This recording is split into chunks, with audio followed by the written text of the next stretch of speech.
रवि और आशा की मैरिज को कई साल बीत चुके थे।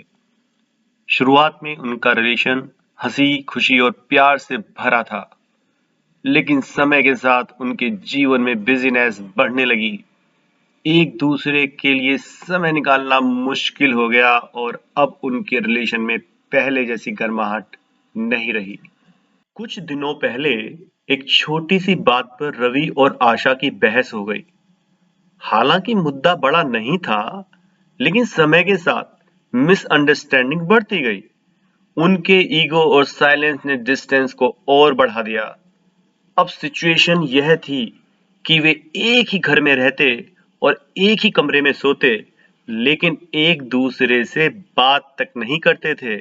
उनका मौन उनके जीवन में आई दूरियों को और बढ़ा रहा था। हालांकि दोनों के बीच बातचीत बंद थी, लेकिन उनके दिलों में एक दूसरे के लिए केयर भी थी। रवि जब सुबह उठता तो टेबल पर उसकी पसंदीदा चाय पहले से रखी होती। बिना कुछ कहे आशा रोज उसके लिए लंच बॉक्स भी पैक कर देती। यह जताने के लिए नहीं कि वह उसका ख्याल रख रही है, बल्कि इसलिए कि उसकी आदत अब भी वही थी, रवि का ख्याल रखने की। उनका रिलेशन मौन था, लेकिन फीलिंग्स अब भी गहराई से जुड़े हुए थे। रवि भी ऑफिस से लौटते समय बिना कहे घर के लिए सब्जी और राशन ले आता, जैसे कि ये उसकी जिम्मेदारी नहीं बल्कि एक आदत बन गई हो। यह उनका अनकहा तरीका था एक दूसरे की चिंता जताने का, जहां शब्दों की आवश्यकता नहीं थी, क्योंकि उनके छोटे छोटे व्यवहार ही उनके भाव दर्शाने के लिए पर्याप्त थे। भले ही वे एक दूसरे से बात ना करते हों, लेकिन उनकी निशब्द भावनाएं उनके गहरे संबंध को स्पष्ट करने के लिए काफी थी। एक रात रवि को याद आया कि उसे अगले दिन सुबह 6 बजे ऑफिस के लिए निकलना है, लेकिन समस्या यह थी कि उसे देर तक सोने की आदत थी और वह घड़ी के अलार्म से भी जग नहीं पाता था। यदि वह आशा से कहता तो उसको बातचीत करनी पड़ती, जो उनके बीच थम चुकी थी, और वह अपनी ओर से इस मौन को तोड़ना भी नहीं चाहता था। इसीलिए बिना कुछ कहे उसने एक उपाय निकाला, जिससे वह अपनी बात को कह सके और अपना गुस्सा भी बनाए रख सके। उसने एक पर्ची उठाई और बिना किसी झिझक के उस पर लिखा, मुझे सुबह 6 बजे जगा देना। यह बस एक साधारण सा नोट था, लेकिन इसके पीछे कई अनकहे भाव छिपे थे। यह उसकी नाराजगी का संकेत भी था और आशा पर उसके भरोसे का प्रमाण भी।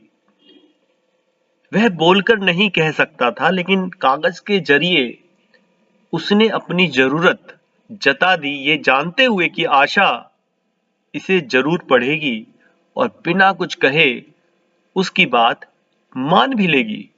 रवि ने यह पर्ची आशा के तकिए के पास रख दी और बिना कुछ सोचे बेफिक्र होकर सो गया। उसे यकीन था कि भले ही वे एक दूसरे से बात ना कर रहे हों, लेकिन आशा यह पर्ची जरूर पढ़ेगी और बिना किसी सवाल के उसे सुबह समय पर जगा देगी। यह उसका अनकहा विश्वास था। शब्दों के बिना भी उनकी समझ अब भी वैसी ही थी। रात में आशा की नजर पर्ची पर पड़ी। उसने उसे उठाकर पढ़ा, कुछ देर के लिए ठहरी और हल्की हंसी के साथ उसे वहीं पर उसने उसको वापस रख दिया।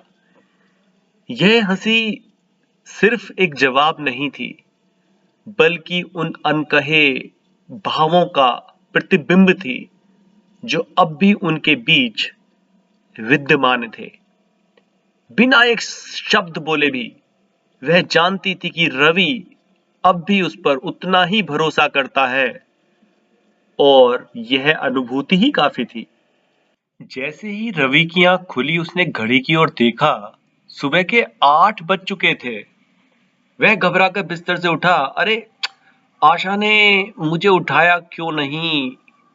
उसकी आवाज में बेचैनी और हल्का गुस्सा झलक रहा था। तभी उसकी नजर बेड के पास रखी एक और पर्ची पर पड़ी। उसने झट से पर्ची उठाई और जल्दी से पढ़ा।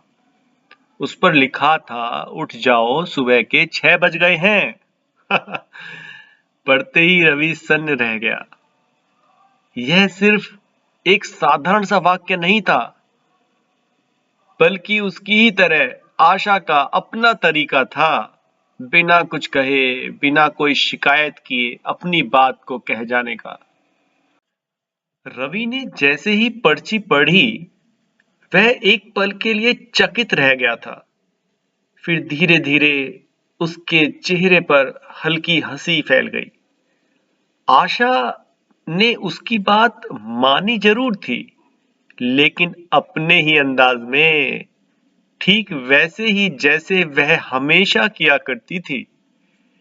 यह सिर्फ एक मजाक नहीं था, बल्कि एक अनकहा संदेश भी था कि वह अब भी उसकी बात सुनती है, पर अपने तरीके से जवाब देना नहीं भूली। रवि को एहसास हुआ कि नाराजगी के पर्दे के पीछे भी उसका अपनापन अब भी वैसा ही था। फिर रवि ने धीरे से आशा की ओर देखा। वह भी उसे देख रही थी। उसकी आंखों में हल्की शरारत और प्यार की झलक थी। एक पल के लिए दोनों की दृष्टि मिली और फिर रवि ने पहली बार मुस्कुराते हुए कहा, अच्छा मजाक था, लेकिन अगली बार सीधा उठा देना। आशा ने भी हल्की हंसी के साथ जवाब दिया, अगली बार बोलकर कहना। और इसी के साथ इतने दिनों से चली आ रही मौन दीवार आखिरकार गिर गई। कोई लंबी बातचीत नहीं हुई, कोई बड़ा स्वीकार नहीं हुआ, बस दो मुस्कुराहटों ने सब कह दिया। दोनों के बीच असहमति अब भी थी, पर वह ज्यादा देर टिकने वाली नहीं थी, क्योंकि उनका प्रेम उससे कहीं ज्यादा गहरा था।